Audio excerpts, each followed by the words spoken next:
The group Living Democracy held a rally in support of voter registration in Marietta today.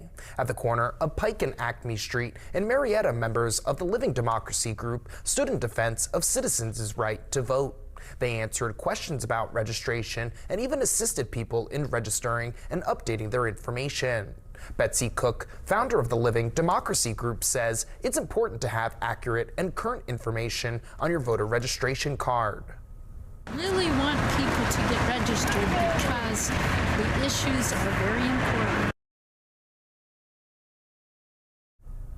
Cook says registering to vote is important because that's going to be the way that people can make changes. She said using your constitutional right to vote is more important now than ever. Primary elections in Ohio are May 5th, and in order to vote, you must be registered by April 6th.